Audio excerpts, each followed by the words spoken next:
তো যে কথা বলছিলাম, আমি তার জন্য আজমির শরীফে গিয়ে দোয়া করেছি আপনাদের জন্য, সকল মুসলমানদের জন্য, সকলের জন্য, খালি মুসলমান নয় সব জাতির জন্য দোয়া করেছি।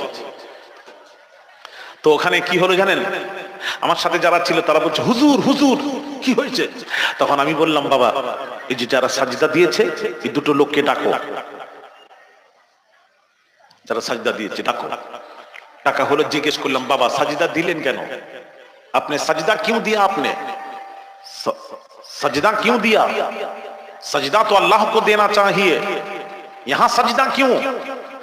तখন বলছে मालूम नहीं है मौलाना, ये सजदा तो वली, अल्लाह के वली के दरबार पे सजदा, ये जो सजदा किया हो ये तो ताज़ीमी सजदा है।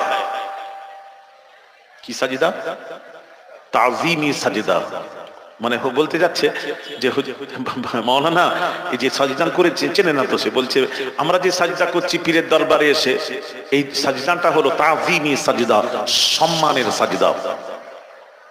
সুতরাং এই সম্মানী সাজদা জায়েজ, এই জন্য আমরা করি।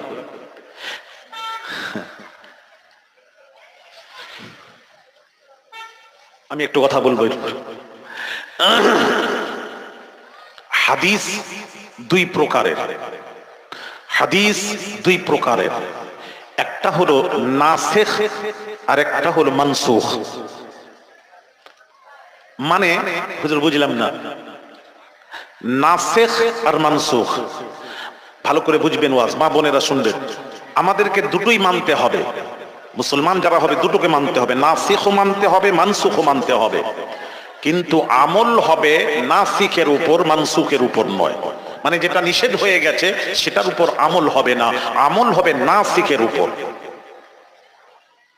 যেমন আমি বোঝাচ্ছি, যেমন তাযীমি সাজদা এটা শরীয়তে জায়েজ ছিল, কোরআন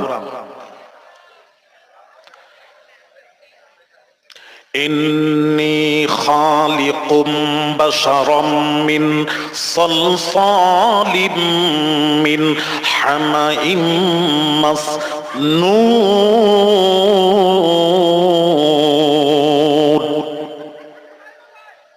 আল্লাহ পাক বলছেন আমি আদম নবীকে, আদম নবীর খনখনা শুকনো মাটি দিয়ে আদম নবীর বডি তৈরি করলাম। বডি তৈরি করে আল্লাহ রাব্বুল আলামিন বেহেশতে ফেলে রাখলেন, হাজার হাজার বছর বেহেশতে ফেলে রাখলেন। তারপর আমার আল্লাহ পাক ফেরেশতাদের মাঝে ওয়াজ করছেন, কি ওয়াজ, ফাইদা সাফাইতুহু ওয়া নাফাখতু ফীহি মির রূহি। আল্লাহ পাক বলছেন এই ফেরেশতারে, এই ফেরেশতা আমি আল্লাহ যখন মির রূহি আমার রূহটা আদম নবীর বডির ভেতরে ফুঁকে দেব, আদম নবীর বডির ভেতরে ফুঁকে দেব, ফাকাউ লাহু সাজিদিন।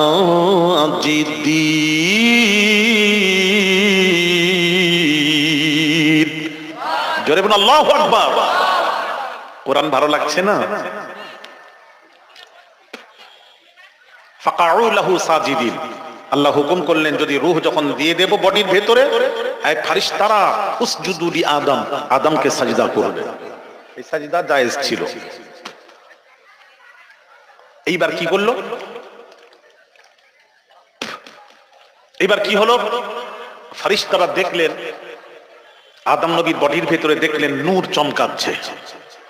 নূর চমকাতে দেখতে পেয়ে কি করলো জানেন, সমস্ত ফেরেশতারা কি করলো, ফাসাজাদাল মালাইকাতু কুল্লুহুম আজমাউন। সমস্ত ফেরেশতা সাজদায় পড়ে গেল, সব সাজদা করলো, ইল্লা ইবলিস আবা, ইবলিস ছাড়া। তাহলে এই সাজদা তাযীমি সাজদা এটা জায়েজ ছিল, শরীয়তে পূর্বে জায়েজ ছিল, জায়েজ ছিল। ভাইরা আমার, বাবাজিরা, আমার আপনার নবী বিশ্ব নবী সাইয়্যিদুল মুরসালিন শাফিউল মুযনাবিন রাহমাতুল লিল আলামিন হুজুর নূর সাল্লাল্লাহু আলাইহি ওয়াসাল্লামের হাদিস শরীফ একটু শোনায়। একটা উট ছেড়ে যায় বাবা, উট পাগল হয়ে যায়, উট ছেড়ে যায়, উটের চুলকুনি হয়, উট ছেড়ে যায়। এমন সময় উটকে যেই ধরতে যায় মালিকও ধরতে যায় তাকে কামড়ায়, যেই ধরতে যায় তাকেই কামড়ায়। উটকে কেউ ধরতে পারছে না। আমার নবীজি সংবাদ পেয়ে যাচ্ছেন উটের কাছে। সমস্ত সাহাবীরা আরজ করলেন, ইয়া রাসূলুল্লাহ, ইয়া হাবিবাল্লাহ, হুজুর উটের কাছে যাবেন না, যাবেন না, যাবেন না, যাবেন না, যাবেন না। ইয়া রাসূলুল্লাহ, ইয়া হাবিবাল্লাহ, হুজুর উট পাগল হয়ে গেছে, উট পাগল হয়ে গেছে, যাকেই দেখে তাকেই কামড়ায়, উট মানুষকে চেনে না, পাগল হয়ে গেছে। ইয়া রাসূলুল্লাহ, যাবেন না, যাবেন না, যাবেন না। নবীজি সাহাবীদেরকে বললেন, ও সাহাবীরা, উট পাগল হয়ে গেছে, কাউকে চেনে না, তোমরা বলছো আমি রাসূলুল্লাহ বলছি উট আমি নবীকে চেনে। আর জোরে বলুন, উট আমাকে চেনে। সবাইকে কামড়াবে, আমাকে কামড়াবে না। জোরে বলুন। কে বলছেন? বিশ্ব নবী, আল্লাহ নবী বলছেন। এইবার উটকে ধরার জন্য উটের কাছে নবীজি যেই গেলেন, সাহাবীরা আতঙ্ক, যদি কামড়ে দেয়। উট তো পাগল, পাগলের তো কোনো, পাগলের জন্য নামাজ মাপ, জানেন, রোজা মাপ। পাগল মজনুন, পাগল, পাগলের জন্য মাপ আছে, তাছাড়া নামাজ রোজা কারুর জন্য মাপ নেই। পাগলের জন্য মাপ আছে, আর কারুর জন্য মাপ নেই। আর একটা পীর আছে মারফতি পীর, এদের জন্য মাপ আছে, আর কারুর জন্য নয়। মারফতি পীরের জন্য মাপ। মারফতি পীর কি বলছে জানেন? কি বলে? বলে মন ঠিক তো সব ঠিক, হাঁস ডুবলে গেঁড়ি পায়, তোরা সাজদা দিয়ে কি পাস? জোরে বলুন নাউজুবিল্লাহ। তো হ্যাঁ ঠিক আছে, সুবহানাল্লাহ নয় তো? না না ঠিক আছে। হ্যাঁ দেখেন, রাত 10টায় উঠেছি, এখন 12টার ভেতরে গন্ডগোল যেন না হয়। 12টার পরে আমি কিছু বলিনি আপনাদেরকে, ছাড় ছিল। এবারে কিন্তু ভুল ছাড় নেই, এ কথা ঠিক তো? মন ঠিক থাকলে আর নামাজ রোজা করতে হবে না। কি পীর দেখছেন? পীরও তো ওই রকম। আমি আর নাম বেকার বলে লাভ নেই, নাম বলে এসে অসুবিধা হচ্ছে। ভাইরা আমার, বাবাজিরা, পাগলদের নামাজ শরীয়তে, পাগলদের নামাজ মাপ। যারা মজনুন, পাগল, রাস্তায় পড়ে থাকে, খায়, কিচ্ছু বোঝে না, পাগল ম্যাড, তাদের জন্য মাপ, তাছাড়া কারোর জন্য মাপ নেই। ভাইরা আমার, বাবাজিরা, আল্লাহ নবী বিশ্ব নবী রাহমাতুল লিল আলামিন যেই উটের কাছে গেলেন, উট কামড়ানো তো দূরের কথা, আল্লাহ নবীকে দেখা মাত্রই সাজদায় পড়ে গেল। আরো জোরে জোরে বলুন। উট নবীকে সাজদা করছে, সাজদা করল। নবীজি কি করলেন? উটের লাগাম ধরে নিলেন, কানে কানে বলে দিলেন, এই উট আর দুষ্টুমি করবি না। মালিকের হাতে ধরিয়ে দিলেন, ভালো ব্যবহার করবে, খেতে দেবে টাইম, হাতে দিয়ে দিলেন। জোরে বলুন। তারা কি বললেন? ইয়া রাসূল, এই দৃশ্য দেখার পর বলেছিলেন, ইয়া রাসূলুল্লাহ, ইয়া হাবিবাল্লাহ, হুজুর একটা উট, পাগল উট যদি নবীকে সাজদা করতে পারে, আমরা তো উটের চেয়েও বেশি হকদার। ইয়া রাসূলুল্লাহ, ইয়া হাবিবাল্লাহ, হুজুর আপনি আমাদেরকে অনুমতি দিন, আমাদেরও ইচ্ছা হচ্ছে আপনাকে সাজদা করব। জোরে বলুন। হাদিস দ্বারাই প্রমাণ হচ্ছে সাজদার তামান্না আরজু সাহাবীদের অন্তরে ছিল। আমরা নবীকে সাজদা করব, নবীজিকে সাজদা করব, নবীজিকে সাজদা করব, তামান্না আরজু সাহাবীদের মধ্যে ছিল। এক সাহাবীর ওয়াজ শোনাই বাবাজি, ওয়াজ শোনাই ইবনে মাজার হাদিস, সিয়াসিত্তা ইবনে মাজার হাদিস। হযরত মুআজ বিন জাবাল রাদিয়াল্লাহু তাআলা আনহু কে নবীজি ইয়ামানের গভর্নর করে পাঠালেন, ইয়ামানের গভর্নর করে পাঠালেন। মুআজ বিন জাবাল রাদিয়াল্লাহু তাআলা আনহু, এই যে সাহাবীদের মনে সাজদার তামান্না ছিল, আরজু ছিল, এর দলিল দিচ্ছি হাদিস থেকে ইবনে মাজার হাদিস। হযরত মুআজ বিন জাবাল রাদিয়াল্লাহু তাআলা আনহু তিনি ইয়ামান থেকে একদিন ডাইরেক্ট এলেন নবীজির দরবারে। নবীজির দরবারে ডাইরেক্ট এসে আল্লাহর নবীকে সে সাজদা করেছিলেন। জুরি জুরি বলুন ফাসাজাদা লিনবী সাল্লাল্লাহু আলাইহি ওয়াসাল্লাম। ডাইরেক্ট এসে সাজদায় পড়ে গেলেন সাহাবী, সাজদা করলেন। যেই সাজদা করলেন নবীজি বললেন, সাজদা হয়ে গেল, এবার নবীজি বললেন ক্বালা মা হাযা ইয়া মুআজ। নবী বললেন, এই মুআজ, এ কি করলে, এ কি করলে, সাজদা করলে কেন, সাজদা করলে কেন?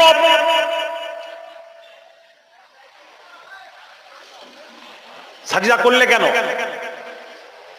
ভাইয়ের আমার, বাবাজিরা, নবীজি বলছেন সাজদা কেন করলে? তার কারণ উট যখন সাজদা করলো, সাহাবীরা যখন সাজদার অনুমতি নিতে চাইলো, আপনারা অনুমতি দিন, আর আপনি অনুমতি দিন ইয়া রাসূলুল্লাহ, আপনাকে আমরা সাজদা করব। তখন নবীজি কি উত্তর দিয়েছিলেন? আমি রাসূল সাজদার আদেশ যদি করতাম, স্ত্রীদেরকে বলতাম তোমরা তোমাদের স্বামীকে সাজদা করো। যদি আদেশ করতাম, স্ত্রীদেরকে, বিবিদেরকে বলতাম তোমরা তোমাদের স্বামীকে সাজদা করো, তাহলে সাজদা জায়েজ নয়, সাজদা কি হলো? হারাম, নিষেধ হয়ে গেল, করবে না।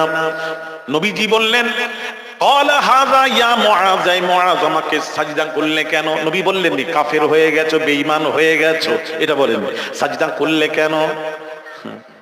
তখন মুআজ বিন জাবাল কি বলেছিলেন একটু শোনাচ্ছি, হাদিস শরীফ ইবনে মাজাহ। বাইরে আমার সিয়াসিতান হাদিস ইবনে মাজাহ। মুআজ বিন জাবাল বললেন, ইয়া রাসূলুল্লাহ, ইয়া হাবিবাল্লাহ, হুজুর, একদিন আবু বকর সিদ্দিক রাদিয়াল্লাহু তাআলা আনহু আমার নবীজির সাথে কথা বলছেন, কিছু বকরি এলো, এসে নবীজিকে সাজদা করে চলে যাচ্ছে। আবু বকর সিদ্দিক রাদিয়াল্লাহু তাআলা আনহু বললেন, চলে গেল। আবু বকর বললেন, ইয়া রাসূলুল্লাহ, ইয়া হাবিবাল্লাহ, হুজুর, ইয়া রাসূলুল্লাহ, ইয়া হাবিবাল্লাহ, হুজুর, বকরি যদি আপনাকে সাজদা করতে পারে, আমি আবু বকর বকরির চেয়েও বেশি হকদার, আমি আবু বকর আপনাকে সাজদা করব। আবু বকর, আমি আপনাকে সাজদা করব। নবীজি আবু বকরকে বলেছিলেন, ও আবু বকর, সাজদার আদেশ করলে আমি স্ত্রীদেরকে বলতাম, বিবিদেরকে বলতাম তোমরা তোমাদের স্বামীকে সাজদা করো, তোমরা তোমাদের স্বামীকে সাজদা করো, সাজদা করো, সাজদা করো। সুতরাং সাজদা নবী নিষেধ করেছেন, নিষেধ করেছেন। ভাইরা আমার, বাবাজিরা, হযরত মুআজ বিন জাবাল রাদিয়াল্লাহু তাআলা আনহুকে নবী বললেন, ওর মুআজ বিন জাবাল বললেন, ইয়া রাসূলুল্লাহ, আপনি সবাইকে সাজদা থেকে নিষেধ করেছেন, আমি মুআজ, আপনি আমাকে ইয়ামানের গভর্নর করে পাঠালেন। ওখানে আমি দেখেছি ওই লোকেরা, ওখানকার মানুষেরা মান্যগণ্য ব্যক্তিকে তারা সাজদা করে, মান্যগণ্য ব্যক্তিকে তারা সাজদা করে, সমানে সাজদা করে। এই দেখে দেখে দেখে দেখে দেখে দেখে দেখে দেখে আমার মনের মধ্যে উদয় হলো, আমার মনের মধ্যে উদয় হলো আমার নবীজির যে সম্মানী ব্যক্তি, আমার নবীর মতন শ্রেষ্ঠ মানুষ, সম্মানী ব্যক্তি আকাশ বলবো না, আরশের নিচে জমিনের উপরে একটাও নেই। তার কারণ নবীজি বলছেন, আনা আকরামুল আউয়ালিন ওয়াল আখিরিন লা ফখর, আনা আকরামুল আউয়ালিন ওয়াল আখিরিন লা ফখর। নবী বলছেন, আল্লাহর নবী বলছেন, আল্লাহর নবী বলছেন, অতীত এবং ভবিষ্যতে আমার মতো সম্মানী ব্যক্তি আকাশ বলবো না, আরশের নিচে জমিনের উপরে একটাও নেই। লা ফখর, এটা অহংকার কথা। লা শেষে বলছেন লা ফখর, আমি ফখর করছি না, অহংকার করছি না। সুতরাং হযরত মুআজ বিন জাবাল রাদিয়াল্লাহু তাআলা আনহু তিনি বললেন, ইয়া রাসূলুল্লাহ, ইয়া হাবিবাল্লাহ, হুজুর, সমস্ত ইয়ামানের লোকেরা ওই মান্যগণ্য ব্যক্তিকে সাজদা করে, সাজদা করে, সাজদা করে। আমি ওইসব দেখে দেখে দেখে দেখে আমার মনের মধ্যে উদয় হলো, ইয়া রাসূলুল্লাহ, ইয়া হাবিবাল্লাহ, হুজুর, আমার উদয় হলো আমিও আপনাকে সাজদা করব, আমিও আপনাকে সাজদা সাজদা করব। কিন্তু আমি আবু বকর সাজদার কথা যখন আদেশ চেয়েছিলেন অনুমতি সাজদার ব্যাপারে, আপনি অনুমতি দেননি। অন্য সাহাবীরা সাজদার অনুমতি চেয়েছিল, আপনি অনুমতি দেননি। আমি মুআজ আমি সিদ্ধান্ত নিয়েছি, আজকে আমি নবীর কাছে গিয়ে যদি অনুমতি নিই, ইয়া রাসূলুল্লাহ, ইয়ামানের মান্যগণ্য ব্যক্তিকে তারা সাজদা করে, আমার মন চাচ্ছে আমি আপনাকে সাজদা করব। তার কারণ আপনার চেয়ে শ্রেষ্ঠ ব্যক্তি আর কেউ নেই।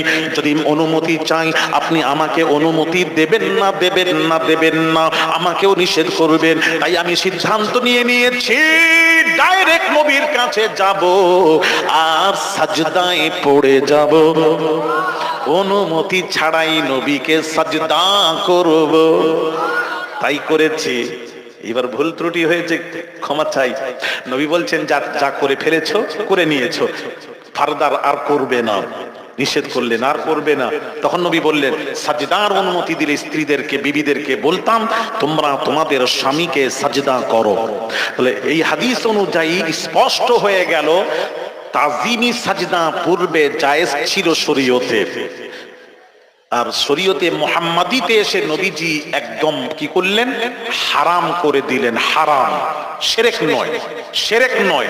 শিরক তখনই হবে কোন পীরের দরবারে কোন মানুষ মুসলমান যদি আল্লাহ মনে করে সাজদা করে, ইনি আল্লাহ, সাথে সাথেই মুশরিক হবে, কাফের হবে, বেঈমান হবে, ঈমান থাকবে না। আর যদি তাজিমি সাজদা করে, ওটাও এখন আর চলবে না। পূর্বে জায়েজ ছিল, পরবর্তীতে এটা নিষেধ হয়ে গেছে, হারাম হয়ে গেছে। তাহলে আপনারা ওই পূর্বের কথার উপর আমল হবে না নবীজির শরীয়তে মুহাম্মাদিতে নবীজির শেষ কথার উপর আমল হবে? কোন কথার উপর এবার আমল হবে আপনারা বলুন? কোনটা মেনে চলবেন? ওই পূর্বেরটা ওইটাই দলিল দেবেন? এখন ও দলিল আমাদের কাছে আর চলবে না, মানবেন, ওটা মানবেন, শরীয়তের কথা মানতে হবে, দুটো মানবেন, নাসিখ মানসুখকে মানতে হবে, কিন্তু আমল হবে মানসুখের উপর, যেটা নিষেধ হয়ে গেছে সেটার উপর আমল হবে। ওই তাজিমি সাজদা যেটা ছিল ওটার উপর আর আমল, আসতে বলুন আমল, একজন বলুন আমল, একজনকে বলতে বলছি, সবাই বলছি না। আমি ওয়াজ কি বোঝাতে পারছি? আমল হবে না, একটা নিষেধ হয়ে গেল, হারাম হয়ে গেল। তাহলে আমি বললাম এই মিয়া ওই পূর্বেরটা নিয়ে বলছো তাজিমি সাজদা জায়েজ, যারা সাজদা দেয় মাজারে গিয়ে তারা বলে আমরা তাজিমি সাজদা দিচ্ছি, তাদেরকে বলে দেবেন শরীয়তে মুহাম্মাদিতে তাজিমি সাজদাও হারাম। কেন? সরাসরি নবী নিষেধ করেছেন, হারাম। তাহলে পূর্বের উপর আমল হবে না, শেষের উপর আমল হবে। বুঝতে পারছেন? আর একটু পরিষ্কার করি ভাইরা আমার বাবাজিরা, যেমন আপনাকে বলি ভাইরা আমার বাবাজিরা, যেমন বাবাজি এই মদ পূর্বে হালাল ছিল, পূর্বে মদ হালাল ছিল, হালাল মদ কি ছিল? মদ হালাল ছিল পূর্বে ছিল, শরীয়তের পূর্বে মদ হালাল ছিল। পরবর্তীতে নবীজি কি বললেন শুনুন। আল্লাহর নবী বিশ্ব নবী রাহমাতুল লিল আলামিনের কাছে এসে কি বলা হলো? আল্লাহর নবীর কাছে প্রশ্নকারী প্রশ্ন করলো, কি করলো? ইয়াসআলু, প্রশ্ন করলো, এই মুহাম্মদ মদ এবং জুয়া সম্পর্কে শরীয়তের বিধান জানতে চাই, মদ এবং জুয়া সম্পর্কে শরীয়তের বিধান জানতে চাই। তখন নবীজি অপেক্ষা করছেন, কোনো কথা বলছেন না। কিসের অপেক্ষা? ওহীর অপেক্ষা করছেন। তার কারণ নবী ওহী ছাড়া কোনো কথা বলেননি। আল্লাহ পাক নবীজির সম্পর্কে বলছেন ওয়ামা ইয়ানতিকু আনিল হাওয়া, আমার নবী নিজের বাঁধানো কোনো কথা বলেননি। ইন হুয়া ইল্লা ওয়াহয়ুন ইউহা, আমার নবী যা বলেন সব ওহী, সব হলো আমি আল্লাহ আমার কথা। নবী যা বলেন সব আমার কথা। ভাইরা আমার, বাবাজিরা, মা বোনেরা, সুতরাং নবী যা বলেন সব আল্লাহর কথা। এই জন্য নবীদের কথা অন্ধভাবে বিশ্বাস করতে হয়, যাচাই করলে ঈমান থাকবে না। তার কারণ নবী ওহী ছাড়া কোনো কথা বলেননি, নবীজি ওহীর অপেক্ষা করছেন। সাথে সাথে জিবরিল আমিন এসে হাজির। আল্লাহ তাআলা জিবরিল আমিনকে পাঠালেন। জিবরিল আমিন এই ঘটনার পরিপ্রেক্ষিতে জিবরিল আমিন এসে নবীজিকে বললেন, ইয়াসআলুনাকা আনিল খামরি ওয়াল মাইসির, হে নবী, মদ এবং জুয়া সম্পর্কে আপনাকে প্রশ্ন করা হয়েছে। মদ এবং জুয়া সম্পর্কে আপনাকে প্রশ্ন করা হয়েছে। প্রশ্নের উত্তরটা আপনি দিয়ে দিন, উত্তরটা দিয়ে দিন। আল্লাহ শিখিয়ে দিচ্ছেন, বলুন হাবিব, কুল ফীহিমা ইসমুন কাবীরু ওয়া মানাফিউ লিন-নাস।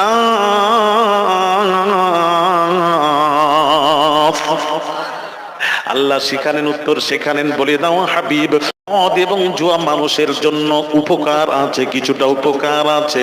উপকার আছে, 100 টাকা দিয়ে জুয়া খেললেন, লটারি করলেন, লটারি খেললেন, 100 টাকা দিলেন, পড়ে লাভ হয়ে গেল, 1 লক্ষ টাকা পেয়ে গেলেন। লাভই লাভ। জুয়াতে লাভ আছে না নেই? কথা বলেন, কথা বলেন। জুয়াতে লাভ আছে। 100-তে 10 লাখ পেয়ে গেলেন। তাহলে কাল থেকে আর খেদমত এইসব কষ্ট না করে, মেহনত না করে, এবার আমরা সব জুয়াতে নেমে যাব। রাজি থাকলে একটু হাত উঁচু করেন, হাত তুলুন, দেরি করবেন না, তাড়াতাড়ি হাত তুলুন, একজন তুলুন। কি হলো? জুয়া, জুয়া। তা বলে আবার এই ওয়াজ শুনে আবার লাভ আছে বলে আবার যাবেন না তো? পুরোটা কথা শুনুন। লাভ আছে, জুয়াতে লাভ আছে, মদেও লাভ আছে, উপকার আছে। আল্লাহ বলছেন কোরআনে উপকার আছে। আচ্ছা, আপনার ঔষধে অ্যালকোহল থাকে কি থাকে না? একটু জোরে বলবেন। ওই ঔষধ খেলে রোগ ভালো হয়, তাহলে বোঝা গেল উপকার আছে। আল্লাহ বলেছেন, মুনকাবিরু ওয়া মানাফিউ লিন-নাস। আল্লাহ বলছেন, হাবিব বলে দিন, নবী বলছেন, মদ এবং জুয়াতে কিছু উপকার আছে, উপকার আছে। উপকারের চেয়েও অপকারিতা বেশি, উপকারের চেয়েও অপকারিতা বেশি। যার জন্য সরাসরি নবী বললেন জুয়া এবং মদ। আমার নবী সরাসরি নিষেধ করে দিলেন, নিষেধ করে দিলেন। অর্থাৎ মদ এবং জুয়া শরীয়তের বিধান হলো হারাম, হারাম, হারাম, হারাম, হারাম। তাহলে মদ এবং জুয়া শরীয়তের বিধান কি? একটু জোরে, আরো জোরে। পূর্বে হালাল ছিল, পরবর্তীতে হারাম।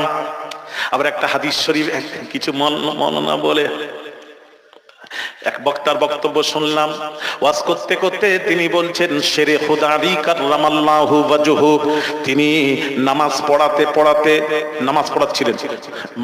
পড়াচ্ছিলেন। কখন?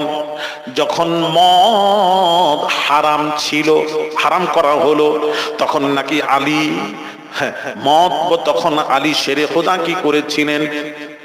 ভাইয়ের আমার, বাবা জিরাব, মদ যখন হালাল ছিল তখন শেরে খুদা ওই মদ পান করে নামাজ পড়াচ্ছিলেন। শেরে খুদা আলী কাররামাল্লাহু ওয়াজহু নামাজ পড়াচ্ছিলেন, হাদিস শরীফ নামাজ পড়াচ্ছিলেন।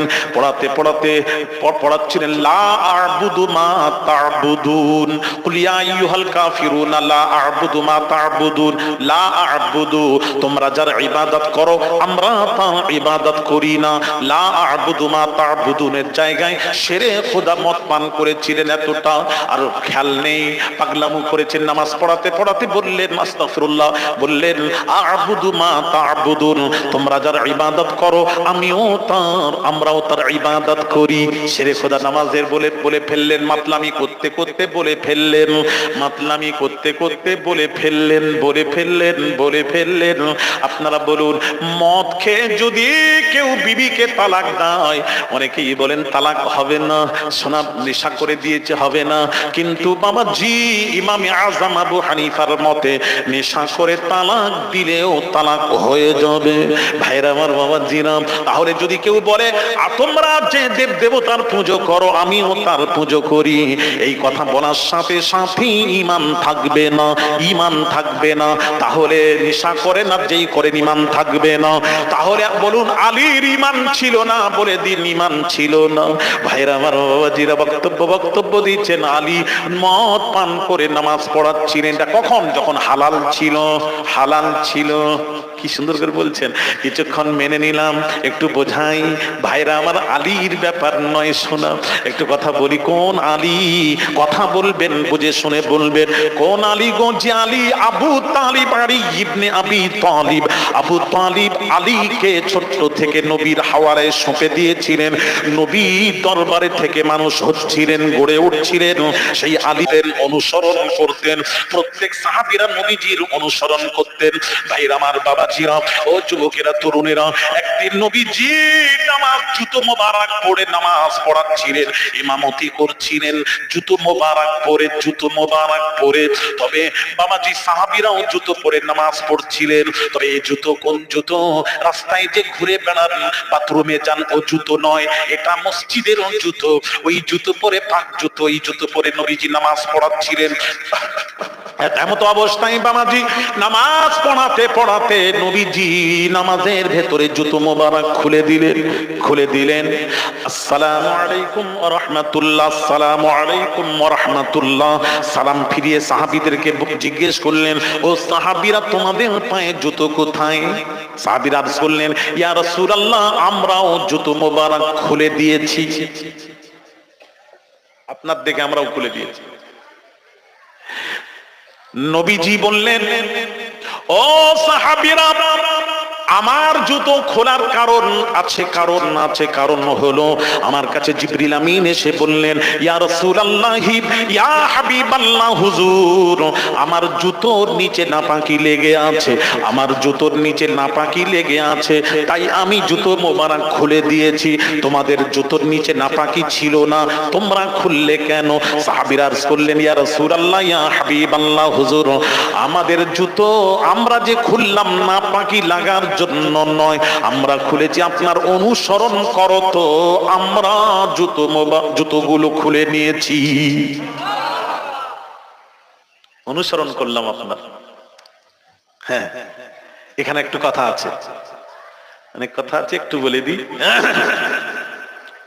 তাহলে নবীর পেছনে নামাজ পড়ছেন, নবীজির সামনে দাঁড়িয়ে নামাজ পড়াচ্ছেন, ইমামতি করছেন, পেছনে সাহাবীরা মুক্তার নামাজ পড়ছেন।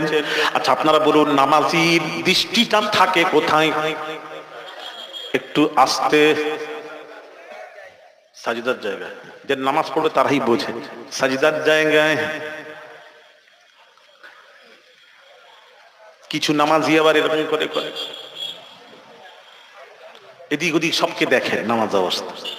বিশ্বাস করেন আমি নিজে দেখেছি, আরে কয়েকদিন আগে দেখছি নামাজ পড়ছি, আমি বসে আছি, সে ওইখানে নামাজ পড়ছে, আমার দিকে এরকম করে তাকাচ্ছে। আমি বলি কি নামাজ পড়ছি? একদিন বগুড়াতে, বাংলাদেশে বগুড়াতে আমি নামাজ পড়ছি, ওখানে জুতো খুলে ওই ইয়েতে রাখে, কাঠে জুতো রাখার জায়গা আছে একটা, ওই ওর ভিতরে রাখে জুতো। একজনকে দেখছি এরকম আল্লাহু আকবার নামাজ পড়ছে, আমি সালাম ফিরে বসে আছি, দেখেন আমার দিকে। তো আমি বললাম ঘাড়ে কোনো প্রবলেম আছে বোঝা। তারপরে শুনেন, তার সালাম ফিরিয়ে আমি দেখলাম ওই বক্সে যে জুতো ছিল, দেখলাম বুট জুতো। শুধু আমি জুতো তো অফিসার মানুষ বোধ হবে, সেই জুতোটা কাস্তে করে নিয়ে উনি চলে গেলেন। আমি তো দেখে হাঁ হয়ে গেলাম। আমি একজনকে জিজ্ঞেস করলাম কি ব্যাপার? বলে হুজুর এই মসজিদে অধিকাংশ জুতো চুরি হয়। আমি আমার ওয়াজ 30 বছর হয়ে গেল, 30-31 বছর ওয়াজ করছি, সত্যি জুতো চুরি বন্ধ করতে পারলাম না। আপনাদের দেশে জুতো চুরি হয় না তো? জুমার দিন বা মেয়েদের দিন এরকম হয়? একটু জোরে বলুন। হয়। তখন কি হয় জানেন? চলে যায়, ওই যে পাল্টাপাল্টি হয়। আচ্ছা পাল্টাপাল্টি হয়, ঠিক আছে, পাল্টাপাল্টি হয়। ছিঁড়াটা রেখে ভালোটা পাল্টাপাল্টি কেমন করে হয় ওটা একটু বুঝিনি, একটু বোঝাও না। এবার চলে যাচ্ছে, তার মানে এইটা পার হলে, বর্ডারটা পার হলে ব্যাস, তার এবার যেই ধরেছে ভুল হয়েছে, আমি পাল্টি হয়েছে বুঝতে পারিনি, ও ছেঁড়াটা রেখে ভালোটা নিয়ে যাচ্ছ বুঝতে পারেনি, ওটা বদমাইশি। ধান্দাবাজ কোথাকারে, নামাজ পড়তে গেছে তো জুতো চুরি করতে গেছে। যদি তাই হয় আপনারা আমাকে বলুন, আমি আল্লাহর কসম সিনায় কোরআন আছে, আমি দেখেছি কাবার বাইতুল্লাহর কাবা তওয়াফ হচ্ছে, একজন বাইরে ইহরাম অবস্থায়, এখানে বেল্ট থাকে, বেল্টে টাকা পয়সা ডলার টলা সব আছে, বেল্টে বেলেট মেরে তার সবকিছু নিয়ে সেই লোকটি হাই হাই করে কাঁদছে। সব কাগজপত্র ছিল, সরকারি সব কাগজপত্র ছিল, সব নিয়ে নিয়েছে, ডলারও নিয়েছে, সব নিয়ে নিয়েছে, হাই হাই করে কাঁদছে। আমি আশ্চর্য হয়ে গেছি, যে হজে যায় সে হজের ফর্ম ফিল আপ করে হজ করতে যেতে হয়, আর আপনাকে যেতে দেবে না। তাহলে হজ করতে এসেছে, হজের ফর্ম ফিল আপ করেছে আমি হজে যাচ্ছি, আর এখানে এসে তওয়াফ করছে আর ব্লেড মারছে। আর এদিকে যখন এয়ারপোর্টে নামছে আর গ্রামবাসী বলছে চল আমার আমার চাচা হজে গেছিল, আস্তো ভাই হজে গেছিল, চল একটু দোয়া নিয়ে আসি, হাজিদের 40 দিন পর্যন্ত হাজিদের দোয়া আল্লাহর কাছে কবুল হয়, চল একটু দোয়া নিয়ে আসি। এরা গিয়ে বলছে হাজি সাহেব দোয়া করবেন, হাজি সাহেব আপনি বাইতুল্লাহ দেখে এসেছেন, হাত দিয়ে দোয়া করেছেন, মদিনা দেখেছেন, আপনি আমাদের জন্য দোয়া করবেন। হাজি সাহেব বলছে চল ঠিক। ওখানে গিয়ে চুরি করছে, ব্লেড মারছে। সেদিনে মেটিয়া বুরুজে একটা মসজিদে একটা বাক্স ছিল, টাকা ছিল, ওই বাক্স সহ গায়েব। কি আশ্চর্য ব্যাপার, মানুষ কোথায় নেমে গেছে।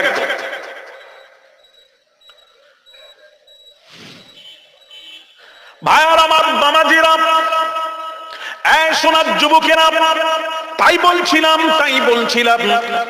পেছনে মুক্তাদিরা ছিলেন, নজর থাকবে সাজদার জায়গায়। তাহলে বলুন পেছনে সাহাবী যে সে নাকি দেখেছেন নবীর জুতো খোলা, যে যারা একদম ওই সাইডে আছেন ডান দিকে বাম দিকে, তারা নবীর জুতো মোবারক খোলা দেখলেন কিভাবে? তাহলে সাহাবীরা, প্রশ্ন এটা, সাহাবীরা যখন নামাজ পড়তেন নিয়ত বাঁধতেন, দেখেন নিয়ত বেঁধেছেন আর দেখেন এইভাবে নবীর সাহাবীরা নবীজির অনুসরণ করতেন, ফলো করতেন। নবীজি জুতো মোবারক খুলে দিয়েছেন, সাহাবীরাও জুতো মোবারক খুলে দিয়েছেন। এইভাবে সাহাবীরা নবীর অনুসরণ করতেন। ও বাবাজিরা, তাই বলবো একটা কথা, আলী রাসূলুল্লাহর ছোট্ট থেকে নবীর অনুসরণ করে এলেন। সেই নবীর অনুসরণ করলেন। নবীজি যদি জিন্দেগিতে মদ যদি মুখে দিতে তাহলে আলীও দিয়েছেন, তাহলে আর নবী যদি না দেন তাহলে ভাবতে হবে আলী দেননি। তাহলে বলুন বাবাজি, কোন আলী?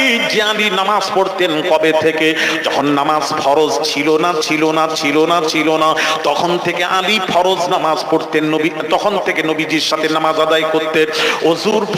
ওযুর আয়াত অবতীর্ণ হয়নি, ওযুর হুকুম এখনো ওযুর আয়াত নাযিল হয়নি, অবতীর্ণ হয়নি। তার বহু পূর্বে নবীজি ওযু করতেন। শেরে খোদাও নবীজির অনুসরণ করত, তিনি ওযু করতেন, নবীর ফলো করতেন, তিনিও ওযু করতেন। তাহলে কোন আলী? তাহলে বোঝা গেল আলী সেই থেকে ওযু করতেন যখন ওযুর আয়াত নাযিল ছিল না, তার পূর্বে ওযু করতেন, নবীর অনুসরণ করত, ফলো করত, ওযু করতেন। আলী নামাজ পড়তেন, তো নামাজ যখন ফরজ হয়নি তার পূর্বে নামাজ পড়তেন, নবীজিকে ফলো করে নামাজ পড়তেন। তাহলে বাবাজি, আলী ওই মদ হালাল হওয়ার সময় বাবাজি তখন মদ পান করেছেন, হারাম হওয়ার সময় নয়, হালাল ছিল তখন মদ পান করেছেন।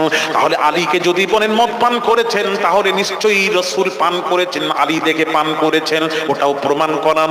ভাইরা আমার, বাবাজিরা, না, শেরে খোদা নামাজ ফরজ হওয়ার আগে নামাজ বুঝেছেন, ওযুর আয়াত অবতীর্ণ হওয়ার পূর্বে ওযু বুঝেছেন।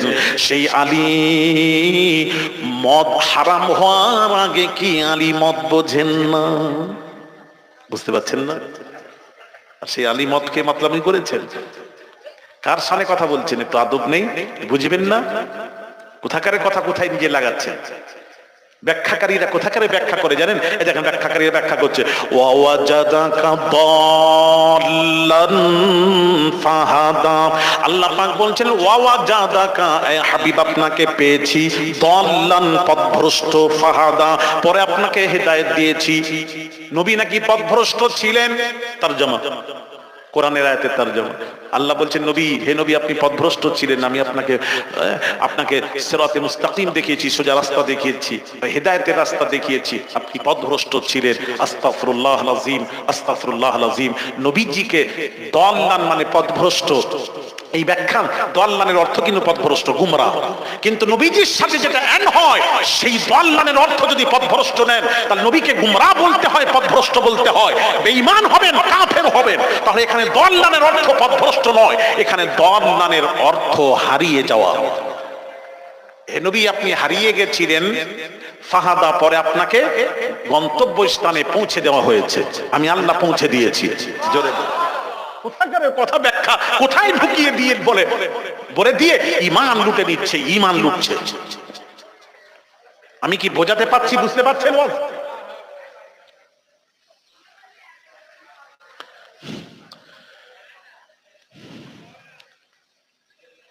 ভাইরা আমার, বাবাজিরা, তাহলে মদ পূর্বে হালাল ছিল, পরবর্তীতে মদ জুয়া হারাম হয়েছে।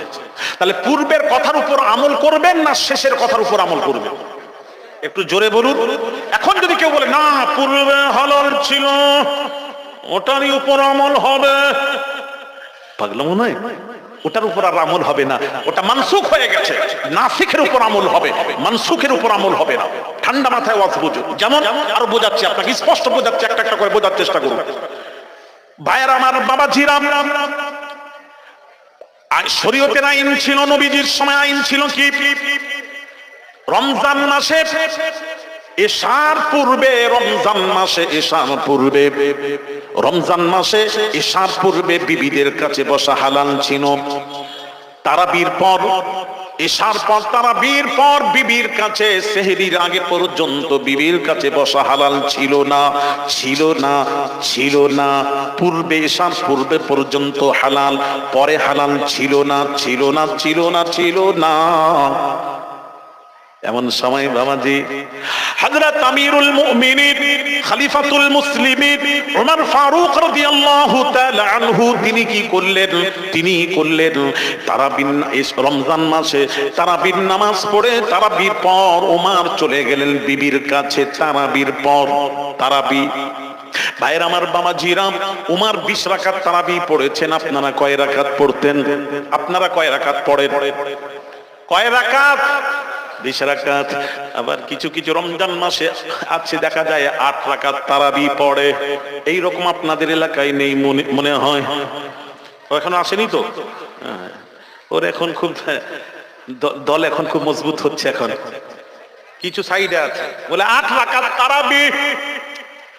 আল্লাহর কসম, এরা যদি আমাদের কাছে বসে 5 মিনিটও টিকবে না। আরো জোরে, ক মিনিট বললাম? 5 মিনিট টিকবে না। যারা বলছেন 8 রাকাত তারাবি, তাদের দলিলটা শুনবেন। তাদের দলিল আছে, তাদের দলিল আমাদের কাছে 5 মিনিট টিকবে না। আমি একটু তাদের দলিলটা বলবো, একটু শুনবেন নাকি? একটু শুনেন, ভালো লাগবে, একটু শুনেন, বসেন। 8 রাকাত তারাবি যারা বলেন, তাদের দলিল হলো, বাবাজি, ভাইরা আমার, বাবাজিরা, আম্মা জান আয়েশা সিদ্দিকা, বুখারী শরীফের হাদিস, আম্মা জান আয়েশা সিদ্দিকা রাদিয়াল্লাহু তাআলা আনহার কাছে আবু সালমা, নবীর সাহাবী আবু সালমা রাদিয়াল্লাহু তাআলা আনহু, তিনি গিয়ে বললেন, তিনি প্রশ্ন করলেন, আম্মা জান আয়েশাকে প্রশ্ন করলেন, আম্মা জান, আপনি রাসূল সম্পর্কে যতটুকু জানবেন পৃথিবীর মানুষের তা জানা সম্ভব নয়। স্ত্রীরা স্বামীর সম্পর্কে যতটুকু জানবে, পাড়ার প্রতিবেশী অন্য কারুর জানা সম্ভব নয়। আম্মা জান, আপনি ভালো জানবেন, সবচেয়ে বেশি ভালো আপনি জানবেন। তাই আপনাকে প্রশ্ন করা হচ্ছে, বলুন, আল্লাহর নবী রমজান মাসের রাত্রিতে কয় রাকাত নামাজ আদায় করতেন? কয় রাকাত নামাজ আদায় করতেন? রমজান মাসের রাত্রিতে নবীর নামাজ কেমন ছিল, ওটাই জানতে চাই।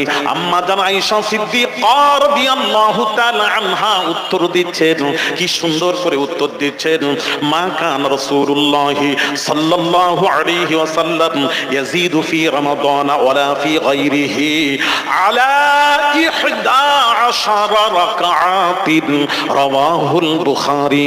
আম্মা জান আয়েশা বলছেন নবীজি রমজান মাসের রাত্রিতে 8 রাকাত তার সাথে 3 যোগ করে মোট আলা 11 রাকাতিন 8 আর 3 যোগ করে নবীজি মোট 11 রাকাত নামাজ আদায় করতেন। জোরে জোরে বলুন, আরো জোরে বলুন। এই তো 8 রাকাত ওদের দলিল। এই তো নবী 8 রাকাত নামাজ পড়তেন, তারাবির নামাজ। আমরাও 8 রাকাত পড়ি। আচ্ছা মাশাআল্লাহ, দেখবেন দলিলটা একটু বোঝাবো, একটু বোঝার আছে, একটু অন্যমনস্ক হবেন না। এখানে প্রশ্নকারী যিনি প্রশ্ন করেছেন রাসূলের সাহাবী, প্রশ্নটাকে জানতে হবে, তারপর উত্তরটা নেবেন। প্রশ্নকারী প্রশ্ন করেছেন কে? আবু সালমা রাদিয়াল্লাহু তাআলা আনহু প্রশ্ন করছেন আম্মা জান আয়েশাকে। কি প্রশ্ন? আল্লাহর নবী রমজান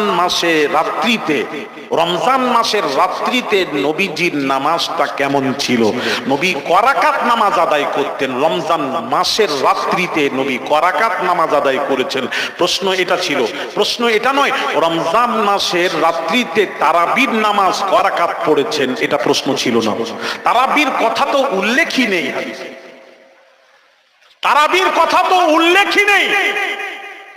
খালি উল্লেখ আছে রমজান মাসের রাত্রিতে নবী কয় রাকাত নামাজ আদায় করতেন, এটা আছে। তারাবির নামাজ উল্লেখ নেই। তারাবি, তাহলে আপনি তারাবি নিচ্ছেন কেন? তারাবি নিচ্ছেন কেন? তখন ওরা বলছে না তারাবি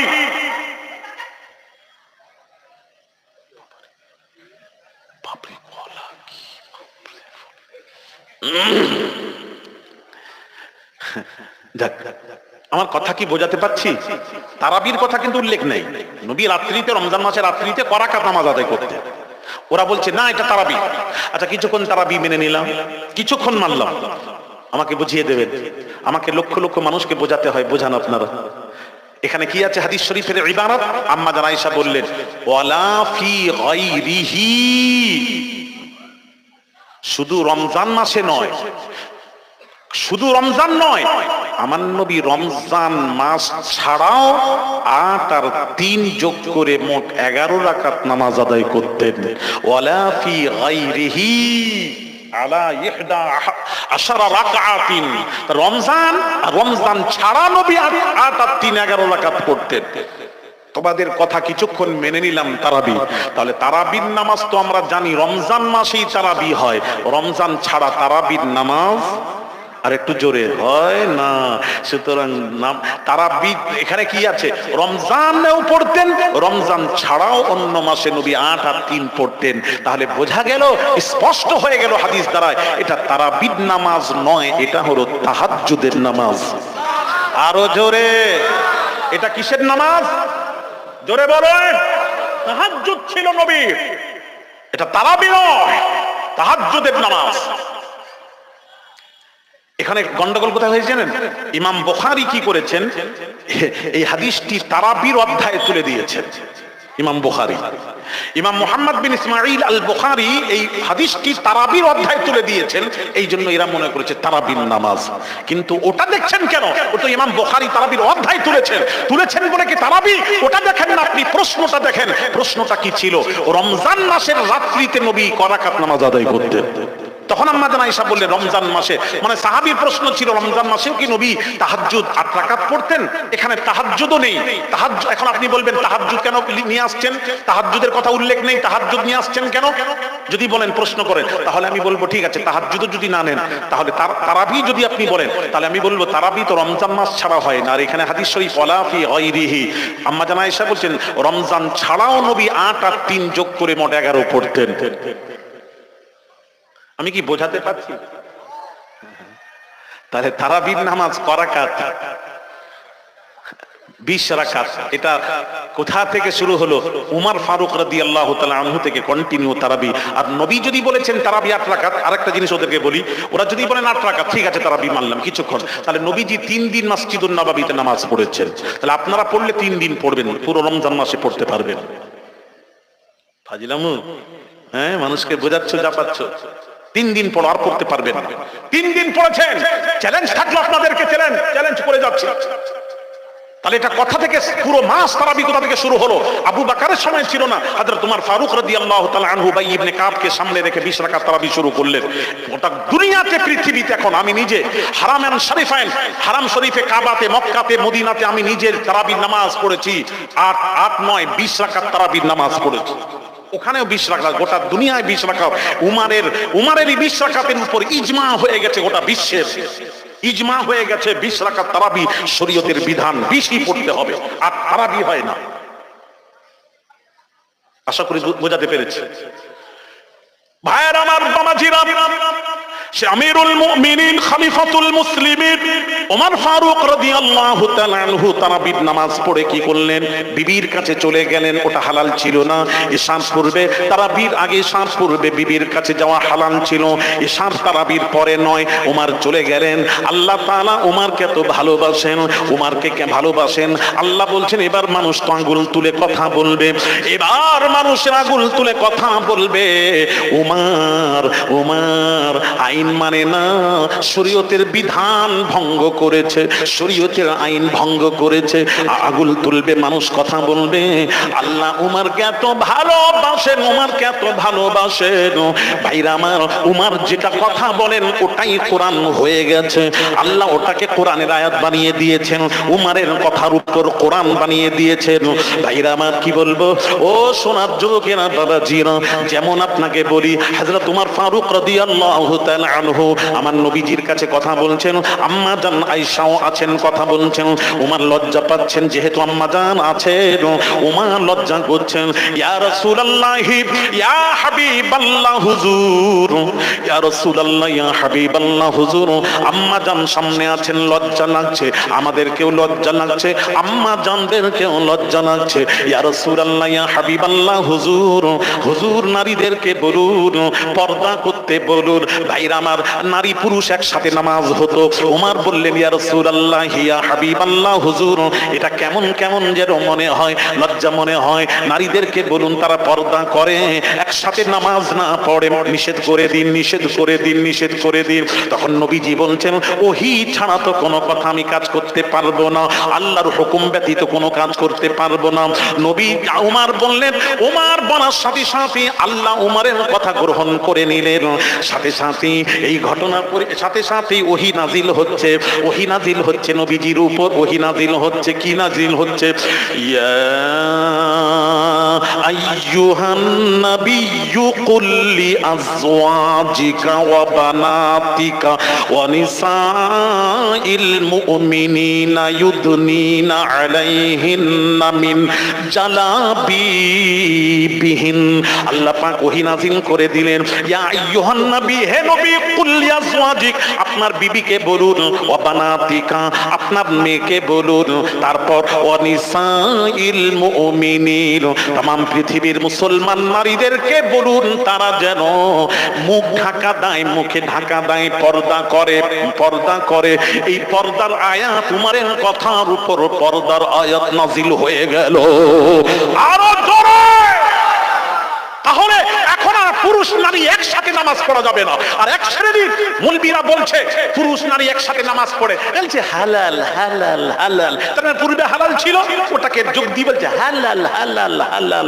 এই মিয়া জানো না, নাসিখ আর মানসুখ পূর্বে ছিল, পরবর্তীতে রাসূল নিষেধ করে, আল্লাহর হুকুম হয়েছে, রাসূল নিষেধ করে দিয়েছেন। তাহলে পূর্বের উপর আমল হবে না, নবীর শেষ কথার উপর আমল হবে। কথা বলছেন না কেন? নাসিখ মানসুখ মানতে হবে, নাসিখের উপর আমল হবে। আমি কি বোঝাতে পারছি নাকি আপনারা বুঝতে পারছেন?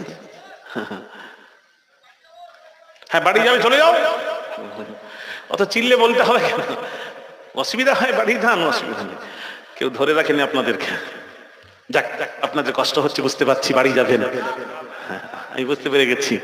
হাল একটা একটা করে বুঝাচ্ছি, এত সুন্দর করে বুঝাবে না কেউ। এগুলো বুঝলে আপনাদের অসুবিধা হবে না, মার খাবেন না, কোথাও মার খাবেন না। ভাই আমার, বামাজিরা, কথা বুঝতে পেরেছেন? এরা সবই সব দলিল গুলো ব্যবহার করে। বাবাজি উমরকে এত ভালোবাসে, উমরের কথার উপর কোরআনের আয়াত নাযিল হয়। উমর তারাবির পর বিবির কাছে চলে গেছে, ওটা হালাল ছিল না, ভালো করে বুঝবেন, হালাল ছিল না, চলে গেছে। আল্লাহ বলছেন আমার উমারকে নবীর আল্লাহর নবীকে উমার ভালোবাসেন, উমার নবীর পাগল, আমার নবীর আশিকের উপর আঙুল তুলে কথা বলবে, আঙুল তুলে কথা বলবে, শরীয়ত ভঙ্গন করেছে, আঙুল তুলে কথা বলবে। কি করলেন আল্লাহ, কি করলেন? সাথে সাথেই কোরআন নাজিল করে দিলেন। কোরআনের আয়াত নাজিল হচ্ছে, আয়াতটা পড়ি। أحل لكم ليلة الصيام الرفث إلى نسائكم هن لباس لكم وأنتم لباس لهم আল্লাহু আকবার। কোরআন আয়াত নাজিল হয়ে গেল। আয়াতের তরজমা কি? আল্লাহ পাক বলছেন উহিল্লা লাকুম, আমি তোমাদের জন্য হালাল করে দিলাম। কি? যেটা হালাল ছিল না হালাল করে দিলাম। লাইলাতাস সিয়ামির রাফাসু ইলা নিসাইকুম, সেহরির আগে পর্যন্ত বিবির কাছে যাওয়া বসা কথা বলা এটা আমি আল্লাহ তোমাদের জন্য হালাল করে দিলাম। জোরে বলুন। হালাল করে দিলেন, অসুবিধা নেই। তাহলে পূর্বে হালাল ছিল না, পরবর্তীতে উমার যাওয়ার পর উমারের কাজের উপর আল্লাহ কোরআন নাজিল করে এটাকে হালাল করে দিয়েছেন। তাহলে এখন যদি কেউ বলে না ওই হালাল নেই, পূর্ব পর্যন্ত বিবির কাছে যাওয়া যাবে তারপর যাওয়া যাবে না, শরীয়ত, এখন ওই কথা চলবে না, ওই কথার উপর আমল চলবে না। আমল চলবে নবীজি শেষ জীবনে কি করেছেন, যেটা বলেছেন, যেটা মানসুখ হয়ে গেছে, রাসূল সরাসরি আল্লাহর তরফ থেকে নবী কথা বলেছে, নিষেধ হয়ে গেছে, সেটা আর করা যাবে না, আর করা যাবে না। যেটা জায়েজ করে দিয়েছেন সেটাই করতে হবে, পূর্বের কথার উপর আমল চলবে না। যেমন বাবাজি আপনারা কোরবানি দেন, কোরবানি দেন, যারা কোরবানি দেন তাদের উদ্দেশ্যে বলছি, আপনারা কোরবানি দিয়ে কোরবানির গোশত কতদিন খান রেখে, একটু বলবেন কতদিন রেখে খান? 3 দিন, 3 দিন রেখে খায়। আর আপনারা? আরে কথা বলেনি, জিজ্ঞেস করলে কথাও বলেনি, জিজ্ঞেস করছি, ভুল হলে আছেন সংশোধন করি। 10-15 দিন, 1 সপ্তাহ 15 দিন থাকে। আচ্ছা আচ্ছা। অনেকেই আবার কি করে জানেন, মহররম, বেশিরভাগ মহররম পর্যন্ত নিয়ে যায় গোশত। মহররম, যিলহিজ্জায় ঈদ হচ্ছে একদম মহররম। অনেকেই আবার কি করে জানেন, কোরবানির গোশতকে শুকিয়ে রেখে, ফ্রিজে রেখে, শুকিয়ে রেখে ওটা 1 বছর খায়, 1 বছরও খায়। এটা জানেন আপনারা? এটা পূর্বে কি ছিল, এটা মাসলা জানো? শরীয়তের বিধান পূর্বে কি ছিল? শরীয়তের বিধান পূর্বে ছিল কোরবানির গোশত নবীজি বলেছেন 3 দিনের বেশি খাওয়া যাবে না। কয়দিন? আর একটু জোরে। 3 দিনের বেশি রেখে খাওয়া যাবে না, এটা শরীয়তের বিধান ছিল পূর্বে। পরবর্তীতে নবীজি বলে দিলেন, তোমরা ওই আল্লাহর হুকুমে বললেন তোমরা কোরবানির গোশত যতদিন রেখে খেতে পারো তোমাদের উপর ছেড়ে দেওয়া হলো। জোরে বলে। তাহলে আর 3 দিনটা রইল না, এখন যতদিন পারবেন রেখে খেতে পারবেন, এটা আইন হয়ে গেল। তাহলে পূর্বের কথার উপর আমল চলবে না, শেষের কথার উপর আমল চলবে। যাক, অনেক কথা আছে, এইভাবে করে একটা একটা বললে সারাদিন হয়ে যাবে, সারা রাত হয়ে যাবে। আমি খুব কত কষ্ট করে এসেছি আপনাদের কাছে। এই জন্য হাদিস 2 প্রকার, নাসিখ মানসুখ দুটো। নাসিখের উপর আমল দুটো মানবেন, কিন্তু নাসিখের উপর আমল হবে, মানসুখের উপর আমল হবে না। যেমন একটু বলি, আর একটু বলি, আর একটা কথা বলে আর বাড়াবো না, একটা কথা বলি। যেমন কবর জিয়ারত, কবর জিয়ারত পূর্বে জায়েজ ছিল না, নবী নিষেধ করেছিলেন পূর্বে, ইসলামের প্রাথমিক অবস্থায়। আল্লাহর নবী বললেন কবর জিয়ারত চলবে না, নিষেধ করলেন। সবাই শুনলো, যারা শুনলো, সাহাবীরা শুনে যুদ্ধের ময়দানে চলে গেলেন। ওখানে গিয়ে তারা 10 জনকে শোনালেন, নবীজির জবান মুবারক থেকে শুনেছি কবর জিয়ারত চলবে না। তারা 10 জনকে শুনিয়েছে, 10 জন আরো 10 জনকে শুনিয়েছে, প্রচার হয়ে গেছে।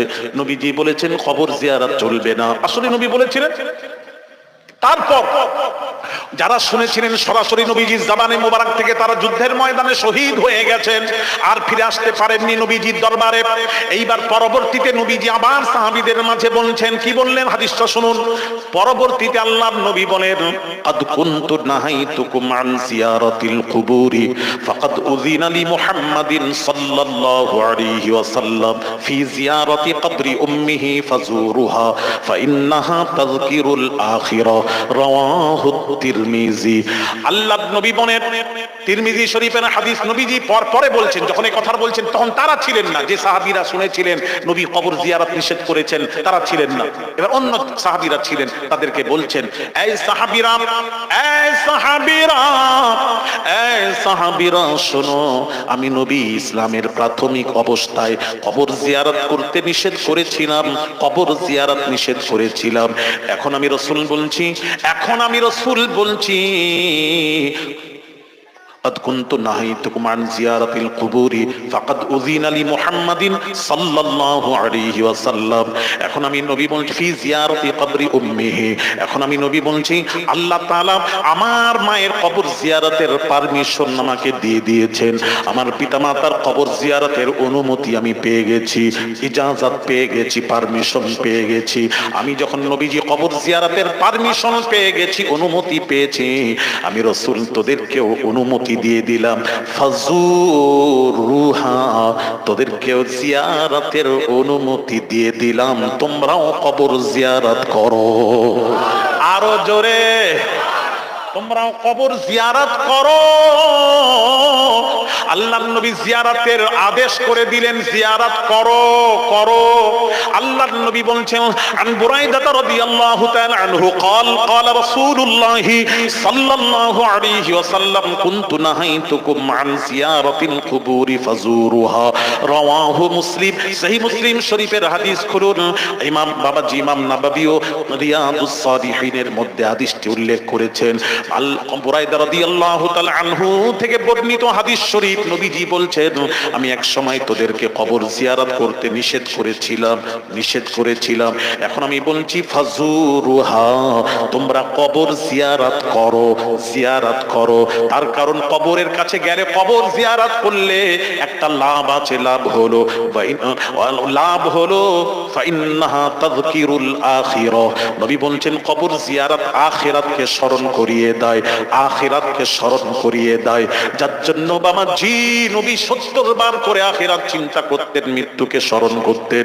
এই জন্য আখিরাতকে স্মরণ করতে গেলে বেশি বেশি নবী বলছেন, কবরস্থানে যান, কবর জিয়ারত করুন, জিয়ারত করুন। তার কারণ বাপ মায়ের কাছে গেলে, কবরের কাছে জাহান, বাপ মা অসহায়, তারা চলে গেছেন। যারা মারা যায় তারা অসহায়, তারা অসহায়, অসহায়। আল্লাহর নবী বলেন, অসহায় কবরবাসীরা কি অবস্থায় কবরে পড়ে থাকে। নবী বললেন, আল মাইয়িতু ফিল কবরি কাল গরিকিল মুতাগাব্বিস ইয়ানতাজিরু দাওয়াতা মা তালহাকুহু আন আবিন আও আখিন আও সাদিকিন। আল্লাহর নবী বলেন, মাইয়িতরা কবরে গাওতা খাবার মতন হাবুডুবু খেতে থাকে। যেমন সমুদ্রে মানুষ পড়ে গেলে যেমন হাবুডুবু খেতে থাকে, বাঁচাও, কেমন আছো, বাঁচাও, বাঁচাও, বাঁচাও, হাত দিয়ে সাড়া করতে থাকে। কবরের বাপ মা, আত্মীয় স্বজনরা বলে, মা বলে, বেটারে আমার কবরে কষ্ট হচ্ছে, আমার কবরে কষ্ট হচ্ছে, কিছু তোরা সওয়াব পৌঁছাও, আমার কবরে কষ্ট হচ্ছে, কিছু সওয়াব পৌঁছাও। ওই বাপ মা বলতে থাকে, বলতে থাকে। ভাইরা আমার, বাবাজিরা, ও সোনার যুবকেরা গো বাবাজি, ওই মাইয়েত বলতে থাকে, রুহে পৌঁছা, কবরে কষ্ট হচ্ছে। ভাইরা আমার, বাবাজিরা গো, আল্লাহর নবী, এই জন্য বাবাজি ভালো করে শুনবেন, আল্লাহর নবী, বিশ্ব নবী রাহমাতুল লিল আলামিনের কাছে প্রশ্ন হলো, ইয়া রাসূলুল্লাহ নাহুজ্জাল মাউতানা ওয়া নাতাসাদদাকাল মাউতানা, ইয়া রাসূলুল্লাহ, ইয়া হাবিবাল্লাহ, হুজুর আমার পিতার উপর হজ ফরজ ছিল, পিতা ইন্তেকাল করে গেছে, এখন করণীয় কি? নবীজি বলছেন, তোমার পিতা যদি কারোর কাছে ঋণ অবস্থায় মারা যেত, ঋণ নিয়ে মারা যেত, কি করতে? না ইয়া রাসূলুল্লাহ, ঋণ পরিশোধ করে দিতাম। এই জন্য আমাদের বাপ মা, দাদা দাদি, নানা নানি, মায়ের মুরব্বী, ভাই ব্রাদার মারা গেলে, বাপ মারা গেছেন, আমরা জানাজার পূর্বে দাঁড়িয়ে বলি, আমার বাপ আপনাদের সাথে কথার মাধ্যমে, চলাফেরার মাধ্যমে যদি ব্যথা পেয়ে থাকেন, আমার পিতাকে ক্ষমা করে দেবেন। এটা জানাজা নামাজের পূর্বে কথা বলা হয়। আপনাদের এলাকায় বলা হয়, কথা বলেন না, কেন বলেন? এটা কেন বলেন জানেন? সবাই বলে হ্যাঁ ক্ষমা করে দিলাম। কেন বলে জানেন? হাদিসটা শুনিয়ে দিই। আল্লাহর মা বোনেরা শুনুন, আল্লাহর নবী বিশ্ব নবী রাহমাতুল লিল আলামিনের সম্মুখে সামনে দিয়ে একটা মাইয়েত, একজন মারা গেছে, তার লাশ নিয়ে যাওয়া হচ্ছে। নবীজি বললেন, এই মাইয়েত সম্পর্কে তোমাদের কার কি জানা আছে বলো। সাহাবীরা বললেন, ইয়া রাসূলুল্লাহ, ইয়া হাবিবাল্লাহ, হুজুর, এর মতো খারাপ মানুষ আর হয় না। ইসলামে এই ক্ষতি করেছে, সেই করেছে, ওই করেছে, সেই করেছে, এর মতো খারাপ মানুষ হয় না, মানুষ হয় না। ভালো ব্যবহার করে না আর ইসলামে ক্ষতি করেছে, খারাপ মানুষ হয় না। নবীজি শুনে বললেন, ওয়াজাবাত, ওয়াজিব হয়ে গেল। এতটুকু কথা বললেন। আরেকজন মানুষ মারা গেছে, তার লাশ নবীজির সামনে দিয়ে নিয়ে যাওয়া হচ্ছে। নবীজি সাহাবীদেরকে প্রশ্ন করলেন, ও সাহাবীরা, এই দ্বিতীয় মাইয়ের সম্পর্কে তোমাদের কার কি জানা আছে বলো। সাহাবীরা বললেন, ইয়া রাসূলুল্লাহ, ইয়া হাবিবাল্লাহ, হুজুর, ওই দ্বিতীয় মাইয়ের সম্পর্কে আমাদের জানা আছে, এতটুকু জানা আছে, এর মতো ভালো মানুষ আরো হয় না। এত ভালো মানুষ, এত নম্র মানুষ, এত সুন্দর কথা বলে, ছোট্ট আওয়াজে কথা বলে, এত ব্যবহার করে, আসুন বসুন, কি করব, আপনার কি খেদমত করব, ইয়া রাসূলুল্লাহ, এর মতো আর মানুষ হয় না, হয় না। নবীজি শুনে বললেন, ওয়াজাবাত, ওয়াজিব হয়ে গেল, ওয়াজিব হয়ে গেল। সাহাবীরা বললেন, ইয়া রাসূলুল্লাহ, ইয়া হাবিবাল্লাহ, হুজুর, দুই ওয়াজাবাতের মধ্যে পার্থক্য কি আমরা বুঝতে পারলাম না। নবীজি বললেন, আল্লাহ নবী বলেন, কি বললেন, নবীর উত্তরটা শুনুন। নবীজি বললেন, আল্লাহ নবী বলেন, লাউ তা'লামুনা মা আ'লামু, লাউ তা'লামুনা মা আ'লামু, আমি রাসূল যা জানি তোমরা তা জানো না। ইন্নী আরা মা লা তারাউনা, নবীজি বলছেন, আমি যা দেখি তোমরা পৃথিবীর মানুষ তা দেখে না, আমি যা দেখি তোমরা তা দেখো না। মানুষ সামনে দেখে, পেছন দিকে দেখতে পায় না। আমি নবী যেমন সামনে দেখি তেমন পেছনও দেখতে পাই। আরো জোরে বলুন সুবহানাল্লাহ। আমি নবী মদিনা থেকে তামাম পৃথিবীর উম্মতকে দেখতে পাই। জোরে জোরে বলুন, আমি দেখি দেখি দেখি। ভাইরা আমার, দেখি শুধু নয়, উম্মতের দুরুদ ও সালাম রওজার ধার থেকে শুনতে পাই। ভাইরা আমার, বামাজিরা, মা বোনেরা, নবীজি বললেন, আল্লাহর নবী তিনি বললেন, আমি যা জানি তোমরা তা জানো না, আমি যা দেখি তোমরা তা দেখো না। আমি দেখছিলাম তোমরা যখন বললে এই মাইয়ের সম্পর্কে খারাপ খারাপ, আল্লাহ তাআলা তোমাদের খারাপের উপর, সকলে খারাপ বলার উপর, তোমাদের কথার উপর আল্লাহ ফতোয়া দিয়ে প্রথম মাইয়েতের উপর জাহান্নাম ওয়াজিব করে দিয়েছে। আর দ্বিতীয় মাইয়ের সম্পর্কে তোমরা যখন সকলেই ভালো ভালো বললে, তোমাদের ভালো বলার উপর আল্লাহ ফতোয়া দিয়ে আল্লাহ দ্বিতীয় মাইয়েতের উপর আল্লাহ জান্নাত ওয়াজিব করে দিয়েছে। এই জন্য বামাজি, মানুষ মারা গেলে আমরা পড়েছি ফার্সিতে একটা শব্দ, মুর্দা রাবাদিয়াদ মাকুন, যারা মারা যায় তাদের খারাপটা নিয়ে আলোচনা করবেন না, করবেন না। তারা জীবনে ভালো কাজ যেটা করেছে সেটাই তুলে ধরবেন। তার কারণ 10 জন যাহাকে ভালো বলে না, আমার আল্লাহ তাহাকে ভালো বলে না। 10 জন যাহাকে ভালো বলে, আমার আল্লাহ তাহাকে ভালো বলেন। এই জন্য মানুষ মরে গেলে আমরা বলি, আমার বাপ মারা গেছেন, চলাফেরার মাধ্যমে, কথার মাধ্যমে যদি ব্যথা পেয়ে থাকেন, মাফ করে দেবেন, এটা বলবেন, মাফ করে দেবেন। সকলেই আমরা বলবেন, মাফ করে দিলাম। ভাইরা আমার, তারপর কি বলে? তারপর বলে, আমার পিতা যদি ঋণ কারুর কাছে নিয়ে থাকে, বলবেন আমি সন্তান পিতার ঋণ পরিশোধ করে দেব। এ কথাটাও আপনাদের এলাকায় বলা হয়। কথা বলেন, বলা হয় তো। কবে বন্ধ করবেন বলা? বন্ধ হবে না তো? উনি বলছেন বন্ধ হবে না হুজুর। রাইট, বলবেন কেন? কোন সন্তান চায় না যে পিতা ঋণ অবস্থায় মারা যাক, মাতা মারা যাক, আর ওই অবস্থায় ঋণ যদি পরিশোধ করতে না পারেন, বাপ পরিশোধ করবে কিন্তু মারা গেছে, কখন মৃত্যু আসবে কেউ জানে না। এই জন্য ছেলেরা বলে, আমার আব্বা যদি ঋণ নিয়ে থাকে বলবেন, আমি তার সন্তান, আমি ঋণ পরিশোধ করে দেব। কারণ যদি ঋণ পরিশোধ না করি তাহলে আমার পিতার কবরে কষ্ট হবে। কোন সন্তান চায় না আমার পিতা মাতার কবে কবরে কষ্ট হোক, এটা কেউ চায় না, কেউ চায় না। এবার আসুন একটা কথা বলি, ঋণ নিয়ে মারা গেছে, আপনার সন্তানাদি কেউ নেই, দুনিয়ায় কেউ নেই ঋণ পরিশোধ করার মতো। নবীজি বললেন যে উম্মাত ঋণ অবস্থায় মারা যায়, তার ঋণ যদি কেউ পরিশোধ করার কেউ না থাকে, আমি নবী ওই উম্মাতের ঋণ আমি নবী পরিশোধ করে দেব। আরো জোরে। এই জন্য বাবাজি আল্লাহর নবী বলেন, ইয়া রাসূলুল্লাহ ইয়া হাবিবাল্লাহ, হুজুর আমার পিতার উপর হজ ফরজ ছিল, ইন্তেকাল করে গেছেন, এখন কি করব? নবীজি বলছেন তোমার পিতা যদি ঋণ অবস্থায় মারা যেত, পিতার ঋণ পরিশোধ করতে কি করতে না? ইয়া রাসূলুল্লাহ না, মাহা করতাম। নবীজি বলছেন নামাজ রোজা হজ যাকাত আল্লাহর ঋণ, এটাও তোমাকে পরিশোধ করতে হবে। কিভাবে করব? বাপ মারা গেছেন, নবী বলছেন তোমার বাপের বদলে কাউকে টাকা দিয়ে হজে পাঠিয়ে দাও, হজে পাঠিয়ে দাও। এই হজটির নাম হলো বদলি হজ। পাঠিয়ে দাও, পাঠিয়ে দাও। আল্লাহর নবী বলেন কিয়ামতের দিন তোমার পিতাকে আল্লাহ হাজী করে তুলবেন। ওয়ানাতাসাদ্দাকাল মাউতানা, ইয়া রাসূলুল্লাহ ইয়া হাবিবাল্লাহ, হুজুর আমার বাপ মা মারা গেছেন, পিতা মাতার নামে যদি দান করি সালে সব করি, দান করি, এর সব পিতা মাতা দাদা দাদি নানা নানি পাবে কি পাবে না? নবীজি বললেন নাম, হ্যাঁ আমি রাসূলুল্লাহ বলছি, মৃত বাপ মা দাদা দাদির নামে যদি তোমরা দান করো, আল্লাহর নবী বলেন কামসালিল জিবাল, পাহাড় সমতুল্য সব পিতা মাতা আত্মীয় স্বজনের রুহে আল্লাহ পৌঁছে দেন। জোরে জোরে বলুন সুবহানাল্লাহ। তাই বলবো মা বোনের আপনাদেরকে বলবো, প্রতি বছরের ন্যায় এবছরও বলবেন মন খুলে বাবাজি, খালি হাতে এসেছেন, যেতে যখন যাবেন খালি হাতে যাবেন, খালি হাতে যাবেন, হাত মুঠো হয়ে গেলে ওটা খুলে দিতে হয়, খালি হাতে যেতে হবে। টাকা পয়সা জমি জায়গা ছেলে আত্মীয় স্বজন বিবি ছেলে বাপ মা জমি জায়গা সব গাড়ি ঘোড়া সব রেখে খালি হাতে যেতে হবে।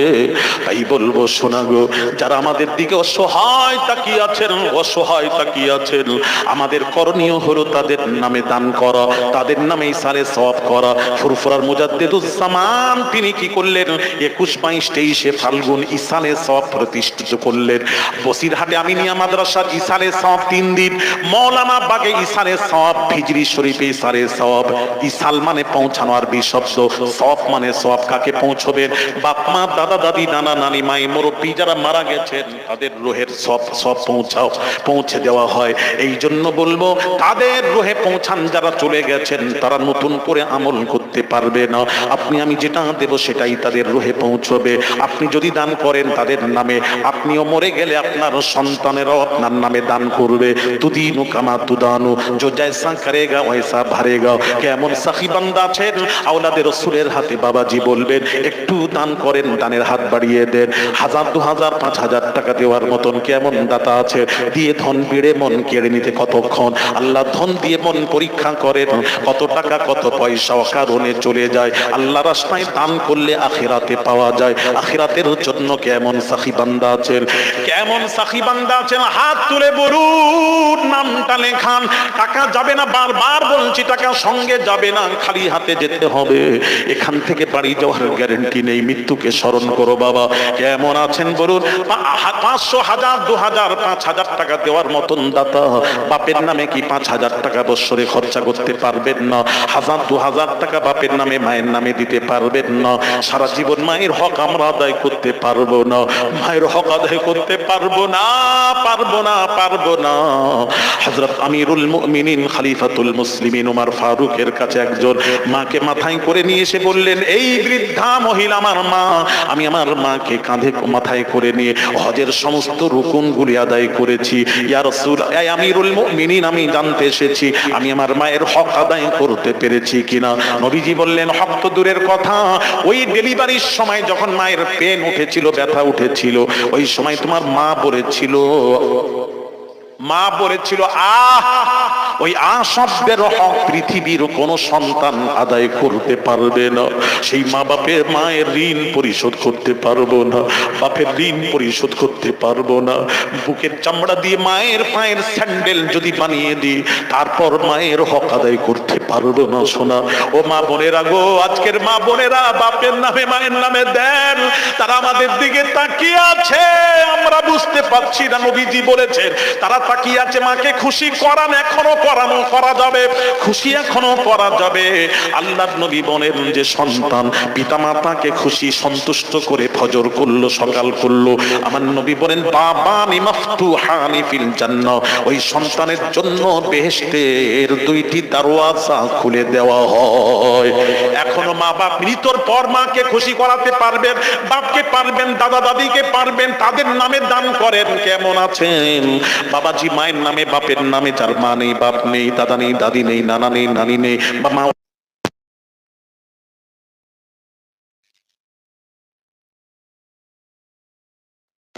আমার মা যেন থাকে, সুস্থ থাকে, দোয়া করবেন। আমি গুনাহগার আওলাদে রাসূল সকলকে নিয়ে দোয়া করব।